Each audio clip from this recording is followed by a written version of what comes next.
Here is the Camtasia 6 video on how to watermark your videos. There were no good tutorials out there, so I made this for you guys.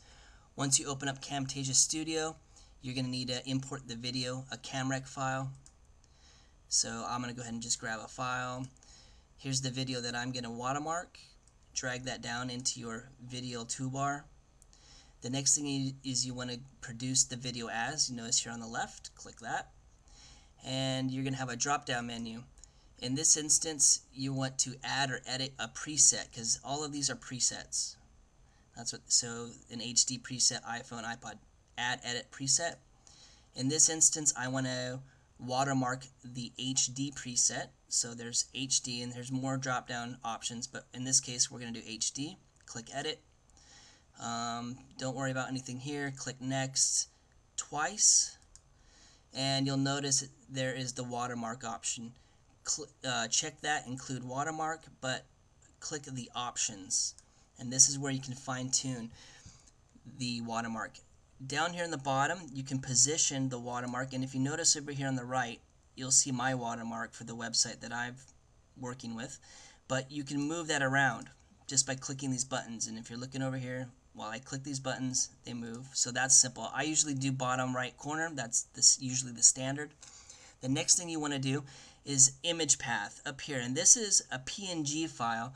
My PNG file uses a white background with red text, and you want to locate that file. Typically, you'll use Photoshop to build it, and that's up to you to figure out how to do that. But the next thing I do is I use a transparent color. In my PNG file, my watermark uses a white background. So the transparency I'm going to choose is white because I don't want the white to show. I just want the red lettering to show on the video. So in my instance, I check, see if I don't check it, you can see the white. Now if you use transparent color, you check that, it disappears because I've chosen the right color. So you can choose different colors. There are custom colors, but I went with white.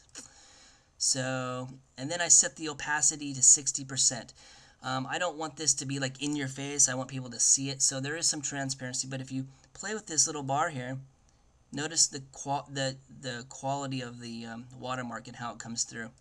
See, you can make it fade in and out. So I usually set it to about 60%. You do whatever you want. Now, another thing is, depending on what size your PNG file is, like the dimensions of it, you can scale it to different sizes. I set it to 50%, but if I set it to 100%, it would look like that. In my case, I just set it to 50%. I want to be a little more subtle, and then you can offset. You can play with all these little options, and I just click OK. You click Finish, Close. Now, the thing that you got to keep in mind is you've set that watermark to this preset, which is the HD preset.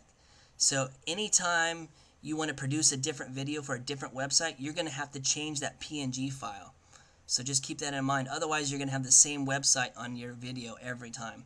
But that's the quick tutorial. Rate this video a 5 out of 5. Leave me a comment, and please visit my website for more tutorials. Thanks a lot.